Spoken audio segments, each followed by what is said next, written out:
After 2 weeks of tireless play, the end to the first ever Overwatch League West Pro-Am is around the corner. In what's proven to be a nice preview of what's to come in 2023, 13 Overwatch League teams and 7 Contenders teams competed in some preseason round-robin play. While no Contenders teams managed to advance this time, we still have an interesting group of 8. The Florida Mayhem, London Spitfire, Boston Uprising, Toronto Defiant, Houston Outlaws, San Francisco Shock, Atlanta Reign, and Los Angeles Gladiators managed to advance to this weekend's single elimination preseason tournament with $50,000 on the line. If you have not kept up and you don't know why to watch, there's your answer. There are some stakes. While it's unclear if all the teams are willing to go all out and unveil their strategies here in the preseason, one can't deny how tempting that money is. We'll just have to see who's really interested and who's saving their efforts for what really matters in the regular season. To get ourselves well prepared for the action this weekend, let's get an idea of where the teams stand and kind of recap how they've done so far,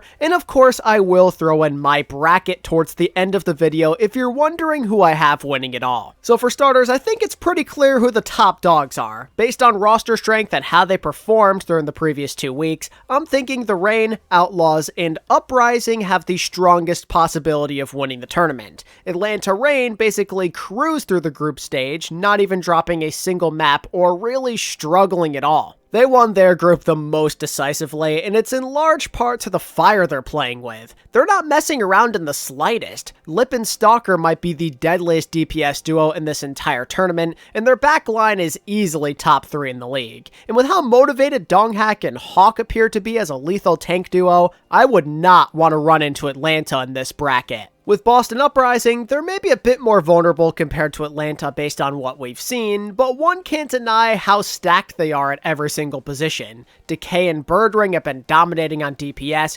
Twilight looks hella hungry on the flex support, and Smurf is just one of the most versatile tanks in the whole game. This team is so explosive at every position, and they just might beat you through their individual talent alone. And I'd say the Outlaws are equally as dangerous through Pelican's improved Tracer play, as well as Violet and Shu doing their thing on the Ana Zenyatta combo. It's a really lethal duo. These two might win Houston a game all on their own, which is really saying something. The Outlaws have never finished first in anything ever before, and now seems like a good chance to pull it off. The next tier I'd like to consider is Toronto, Florida, and San Francisco. Defiant nearly beat the Outlaws just 1 week prior. They're an actual super team, and the Defiant pushed them to their limit. What makes this team so strong is their synergy. They're all friends over there. They've played together in the past, and that makes them capable of doing some great things that teams with more talent might not expect from them. That familiarity this early in the season could give them a real advantage over some of those other rosters who might be more talented but are still getting more familiar with each other. If Defiant clean up a couple of issues and play around the openings usually created by Hydron, Speedily, and Ultraviolet, they could surely be a dark horse to make the finals. Meanwhile, the Mayhem are anything but a dark horse. They looked pretty good in the groups, even getting first place. The Mayhem don't have as many superstars as my top tier competitors, that's why they aren't there with them, but that doesn't mean that you can't take them seriously and that they aren't capable of going very far. The Mayhem might have one of the most exciting young cores in the Overwatch League. Second year players like Merit, RuPaul, and Chorong provide good stability with smart, timely, consistent play, and they're joined by the amazing Checkmate on his redemption arc, and quite possibly the most versatile tank player in the league in someone. If the Mayhem make a finals run, I would not be surprised. And who could forget about the lovely San Francisco Shock? Maybe a little underappreciated so far this tournament, if anything. Losing back-to-back games during the first day, one being to a Contenders team, isn't the best look. They've been experimenting, and they're trying to figure out some issues with their backline, but they did show off some promise after their initial rough start. It's always winnable so long as you have Proper there doing proper things, but his fellow teammates Heesung and Junbin make it so he is very much not the only threat on this team. The Shock are being taken a little too lightly for my taste. They could still do some serious damage in this thing, but they will surely be the underdog. The entire team is on high ping from Korea right now, at least I believe still, which puts them at a disadvantage of course. If anything, things are going to be even harder than they were 2 weeks ago, because the competition is a step above in this bracket. While a shock run wouldn't be surprising, it's going to be a lot more difficult than people think. Don't be surprised if they get knocked out early or make a finals run. It could really go either way. Then comes the final tier of teams, the Gladiators and Spitfire, and they both deserve their spots here. Don't be mistaken, they're still decent teams who could make a run, it's just I feel like they're the least likely. They played well in most, if not all of their group stage matches, and genuinely they have some good things going for them. London have a really strong foundation, with Hottie and Sparker, who are probably two of the most underrated playmakers in the league, and I'd say the previous synergy that London possesses in general, along with the coaching, makes them prone for an upset.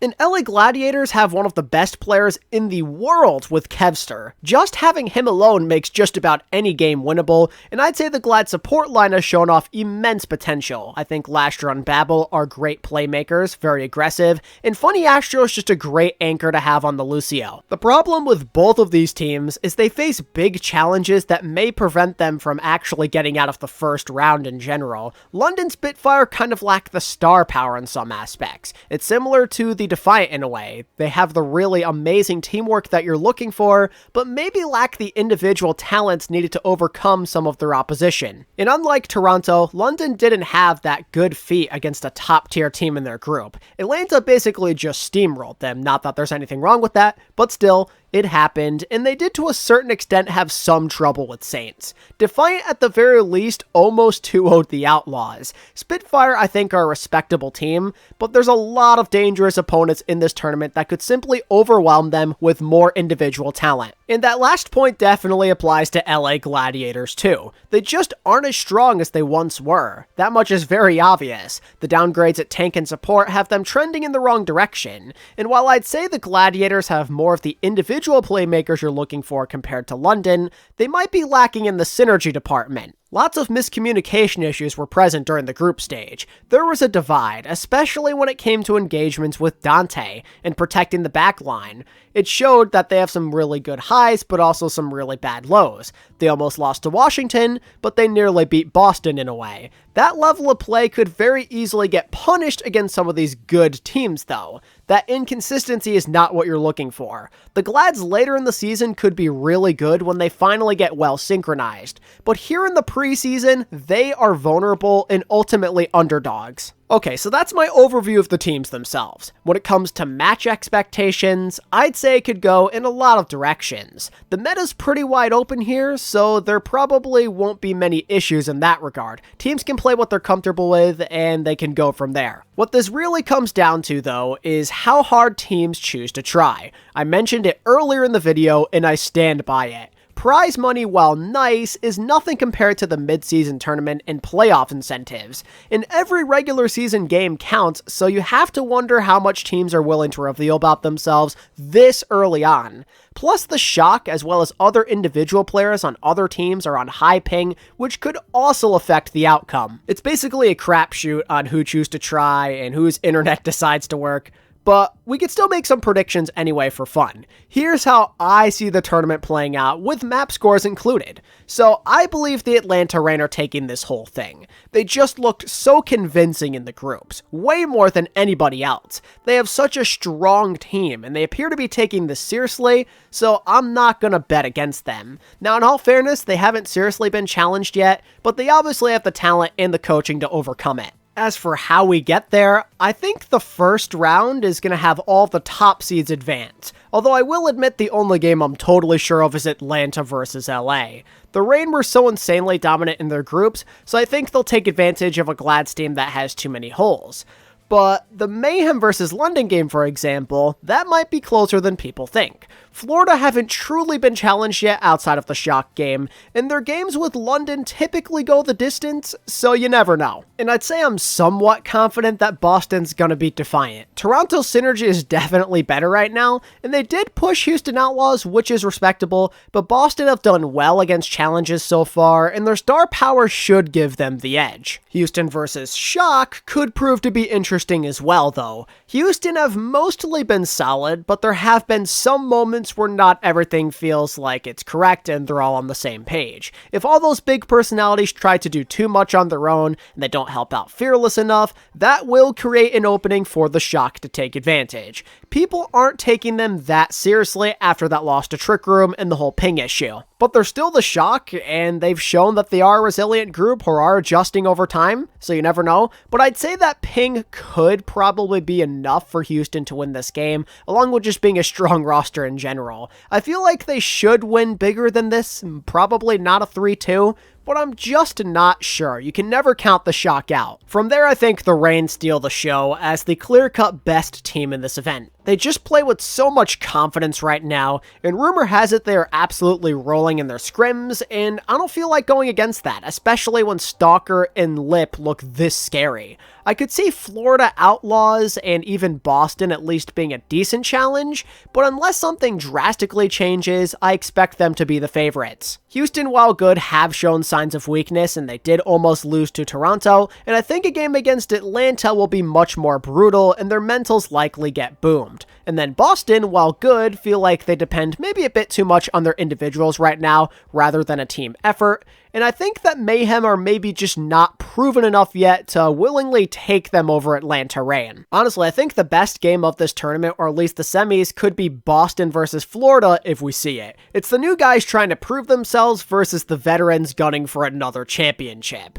I think they're closer than a lot of people realize, and it'll prove to be a really enjoyable match regardless of the final score. While I do see Atlanta Reign winning this thing rather convincingly, I believe there's a lot of potential for good games this weekend. If you want to get a good preview of North American Overwatch League, then you definitely don't want to miss it. It might be preseason, but it's still content and the first actual preseason we've gotten since 2017, and this will help get you by until the regular season starts later this month. The action starts this Saturday, April 8th at 1 p.m. Pacific. Be sure not to miss it. If you enjoyed this preview video and you're feeling hyped for the Pro-Am, give this video a like, subscribe to the channel if you're new, and give me your own predictions for this tournament in the comments below. And until next time, this is ATP, signing out.